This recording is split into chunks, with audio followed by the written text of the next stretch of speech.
Bienvenidos y bienvenidas a esta nueva exploración detallada. Hoy nos embarcamos en un análisis profundo de un tema que a primera vista resulta absolutamente cotidiano. Sí, algo que damos por sentado todos los días. Exacto, pero que en realidad esconde uno de los mayores enigmas de la psicología humana. Y es qué sucede realmente en la mente cuando alguien se mira en un espejo por primera vez. Es un instante fascinante y fundacional. Lo es. Y para guiarnos en este auténtico laberinto contamos con un texto increíble de Hernando Bernal, titulado La identificación con la imagen en el espejo. Un material sumamente rico, sin duda. Totalmente. Y la misión de nuestra inversión de hoy es precisamente esa, tomar los apuntes, los extractos y conceptos de este documento y decodificarlos. Queremos entender la maquinaria oculta durante ese famoso estadio del espejo del que hablaba el psicoanalista Jacques Lacan. Que no es poco. Teórica en momentos de absoluta claridad para quien nos escucha. Alejándonos de la jerga académica árida y buscando esos instantes de auténtica revelación. Precisamente el valor de este tipo de inmersión analítica radica en eso, en tomar conceptos que a veces parecen inalcanzables o exclusivos de manuales clínicos y conectarlos con la base misma de la formación de la identidad humana. Fíjate que yo mismo llevo días dándole vueltas a este material, y la cantidad de capas que tiene un acto tan simple como mirar un reflejo es asombrosa. Resulta cautivador observar cómo un gesto tan primario encierra el pilar sobre el cual se construye toda nuestra noción de yo, y a lo largo de este análisis intentaremos mantener una calma reflexiva para poder diseccionar cada matiz del texto de Bernal. Claro, porque cada detalle cuenta. Exacto, porque cada palabra que escoge para explicar la teoría de Lacan tiene un peso filosófico y psicológico monumental. No estamos ante una simple anécdota del desarrollo infantil, sino ante la piedra fundacional de la subjetividad. Vale, vamos a desgranar esto.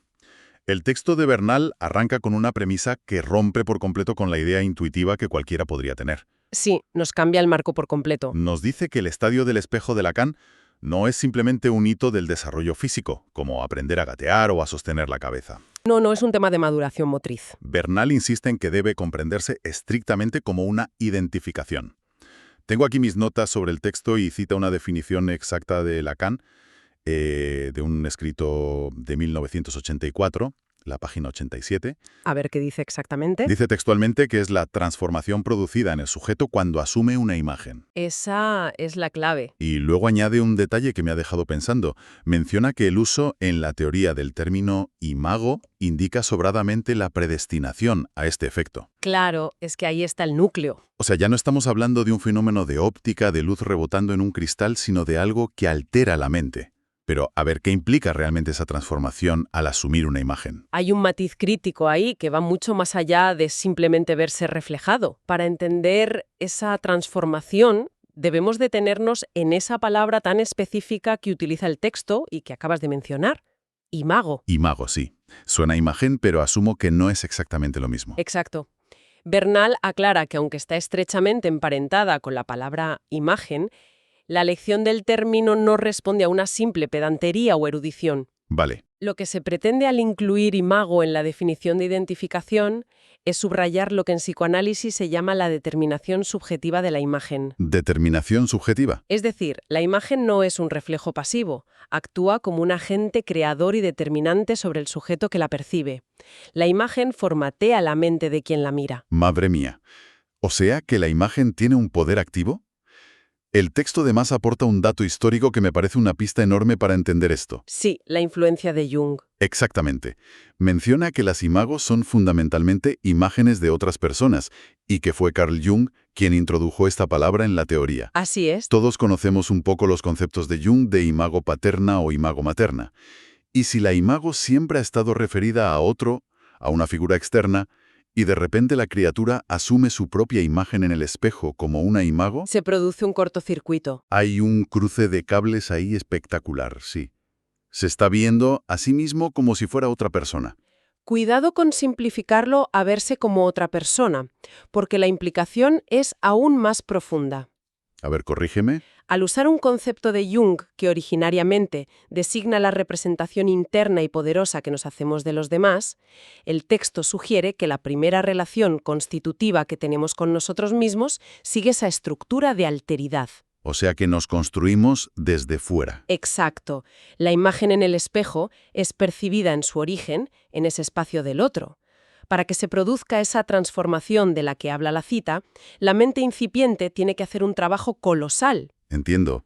Tiene que absorber esa imagen. Tomar esa forma externa alojada en la superficie del espejo y apropiarse de ella. La identificación no es reconocer lo que ya se es, sino alienarse en lo que se ve fuera para poder ser algo. A ver si lo entiendo con un ejemplo más de andar por casa. Estaba intentando visualizar esto antes de empezar a grabar. Dime a ver qué se te ha ocurrido. Es como cuando alguien se pone un traje muy formal, digamos un smoking a medida, o incluso un actor que se pone una armadura medieval. Vale, me gusta por dónde vas. Antes de ponerse esa prenda, la postura de la persona es una, camina de una forma, Sí, tiene su inercia habitual. pero en el momento en que se viste, se mira al espejo y asume esa imagen externa, la postura cambia sola. Hay una transformación real en la actitud, en cómo se respira, en cómo ocupa el espacio. Se adapta el traje. Obviamente, un bebé no está haciendo una actuación teatral, pero va por ahí la cosa. Al asumir la imago, la estructura mental cambia para encajar en esa imagen. Es un punto de partida válido, la verdad, aunque yo iría un paso más allá, con tu analogía.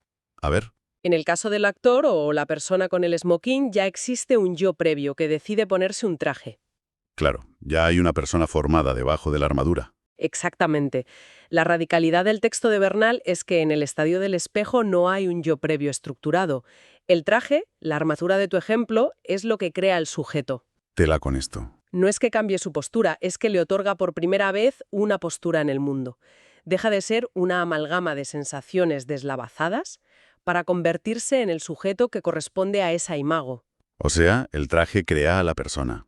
Y esto enlaza directamente con una de las contradicciones más deslumbrantes que expone el documento de Bernal. ¿El tema de la reacción del bebé? Sí, cualquiera pensaría que un proceso tan alienante, donde te crean una imagen externa, generaría una crisis tremenda. Una angustia insoportable, claro. Especular es asumida con un júbilo absoluto, una celebración inmensa. Y ahí está la paradoja. La paradoja brutal es el contexto. Porque este júbilo estalla justo cuando el infante se encuentra en un estado de impotencia motriz. Lo fascinante aquí es precisamente esa desconexión radical entre el estado biológico y la reacción psíquica. Profundicemos en eso. Detengámonos en lo que significa verdaderamente esta impotencia motriz. Hablamos de una etapa del desarrollo alrededor de los 6 meses, donde la neurología de la criatura es sumamente inmadura. El cerebro y el cuerpo aún no se conectan bien. Exacto, no hay mielinización completa de las vías nerviosas, lo que se traduce en que no hay control voluntario ni coordinado sobre el cuerpo. Son movimientos muy erráticos. Son espásticos, anárquicos. El bebé no puede mantenerse en pie ni dirigir la mano hacia un objeto con precisión. Es una existencia de dependencia extrema, donde el propio cuerpo es un terreno ingobernable. Y en medio de ese jaleo físico, de esa incapacidad total para gobernar su propio cuerpo, mira al espejo y siente júbilo. Siente una alegría desbordante. Tengo aquí otra cita de Lacan que rescata a Bernal para explicar este contraste. Dice que en este momento el yo se precipita en una forma primordial. Presta atención a ese verbo. Me llama muchísimo la atención el verbo precipitar. Da una sensación de urgencia increíble. Totalmente. Y añade que esto ocurre antes de objetivarse en la dialéctica de la identificación con el otro y antes de que el lenguaje le restituya en lo universal su función de sujeto. Es decir, ocurre antes de todo lo social. O sea, pasa antes de saber hablar y antes de interactuar socialmente en condiciones. Esas temporalidades que marca el texto son el núcleo del asunto. Al decir que el yo se precipita, la teoría está descartando un proceso lento y gradual de autoconocimiento. No es una evolución tranquila. Es una caída, una urgencia casi de supervivencia psíquica.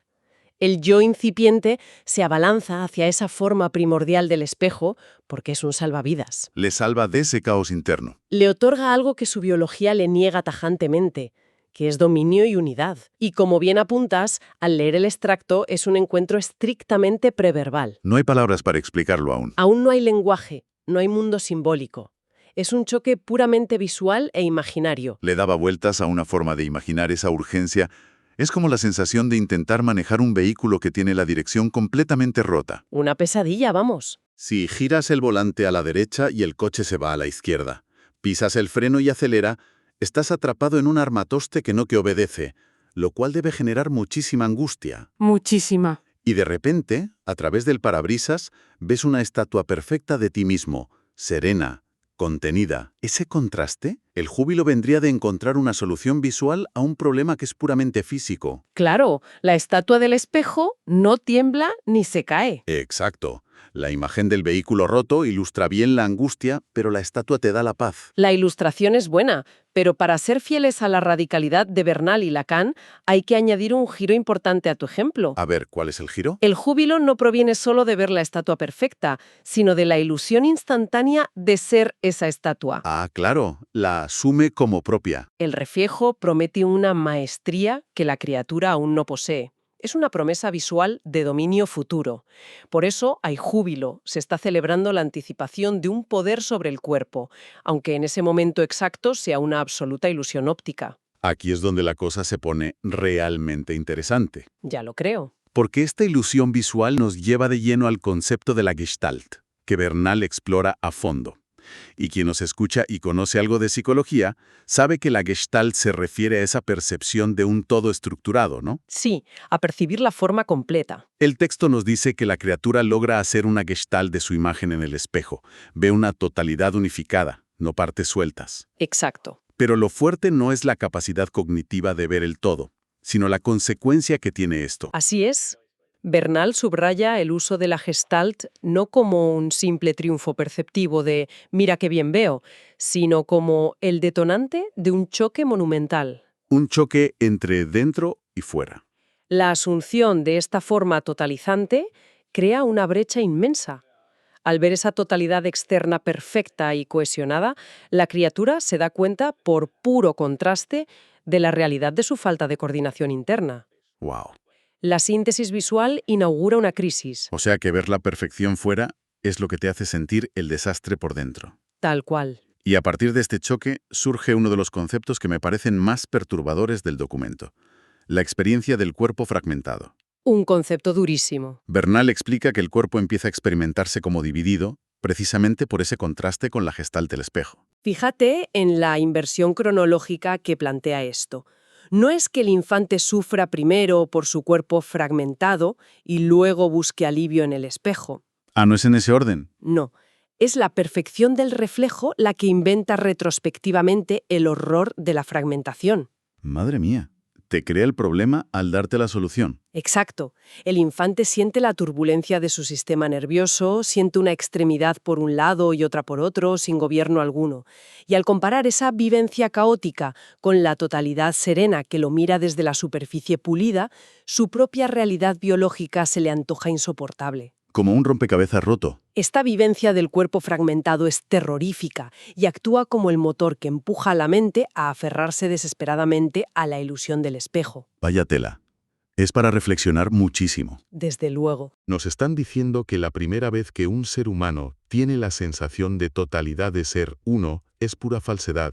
Es una imagen prestada de un cristal. Una ficción estructurante.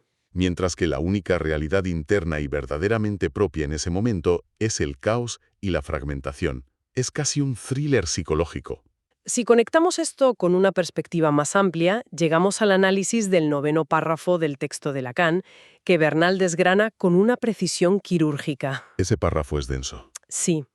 En esas líneas de las páginas 87 y 88 se condensa toda la maquinaria de esta trampa visual. Tengo aquí las notas de ese párrafo 9 y hay frases que he tenido que leer 3 veces. Normal. Lacan escribe que la forma total del cuerpo no les dada a la criatura sino como gestalt, y añade que gracias a ella el sujeto se adelanta en un espejismo a la maduración de su poder.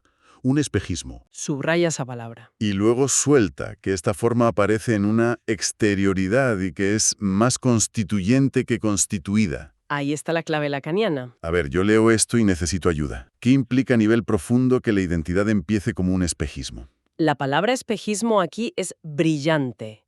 Un espejismo en el desierto no es una alucinación originada en la locura. ¿Es algo físico? Es un fenómeno óptico real que promete algo vital como el agua donde no la hay. La Gestalt del espejo promete una maduración del poder motor, una coordinación que pertenece al futuro y que en el presente es inexistente. Entendido. Promete un control falso. En cuanto a la frase más constituyente que constituida, encierra el gran giro del psicoanálisis lacaniano. Claro, porque lo normal sería pensar que yo constituyo mi imagen, no, que yo la creo con mi mente. Exacto. La intuición nos dice eso, pero el texto afirma lo contrario. No es el sujeto quien forma la imagen desde dentro hacia afuera. Es al revés. Es la imagen externa la que constituye, la que formatea y estructura al incipiente yo. La matriz, el molde, está fuera. El sujeto tiene menos poder sobre la imagen que la imagen sobre el sujeto. Increíble. La exterioridad es la regla fundacional de la mente humana. Es como si el molde creara a la arcilla de verdad. Esa es la metáfora perfecta. Y para rematar tengo aquí otras dos condiciones muy visuales que menciona la cita. Dime. Dice que esta forma constituyente aparece en un relieve de estatura que la coagula y bajo una simetría que la invierte. Confieso que lo de coagula me suena casi médico, y lo de la simetría me tiene descolocado. ¿Cómo coagula un espejo?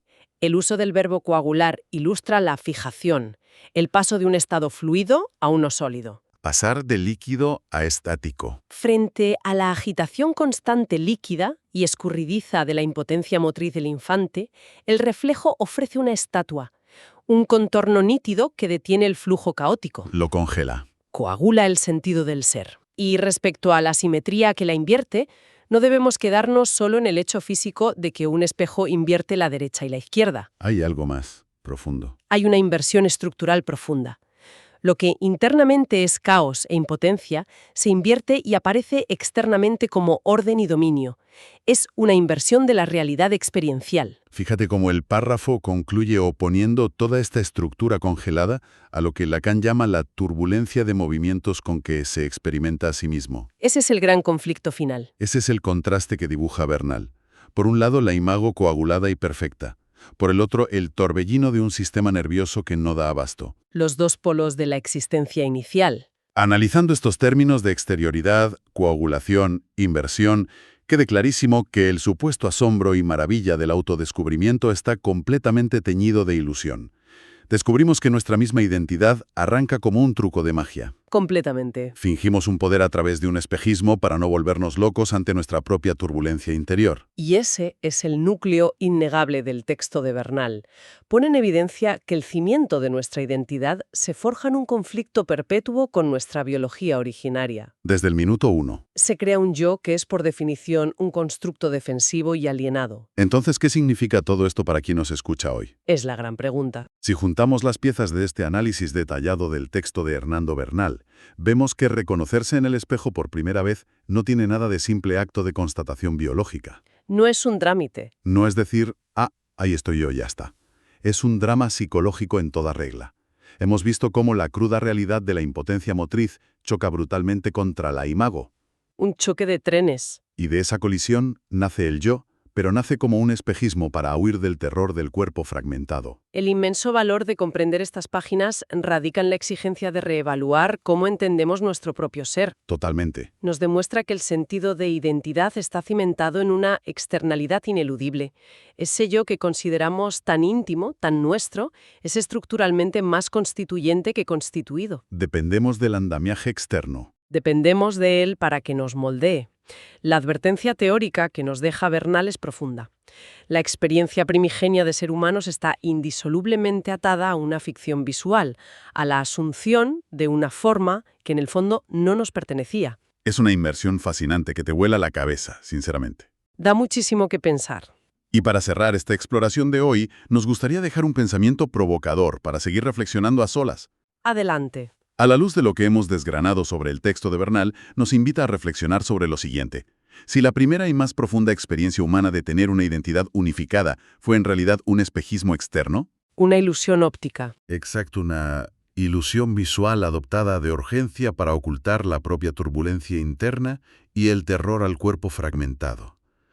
La pregunta sería, ¿hasta qué punto en la vida adulta se siguen persiguiendo incansablemente imágenes externas perfectas? Ya sean de éxito, de estatus o estética. Así es, las perseguimos simplemente para no tener que enfrentarnos a la turbulencia y a la falta de coordinación de nuestra propia realidad interior.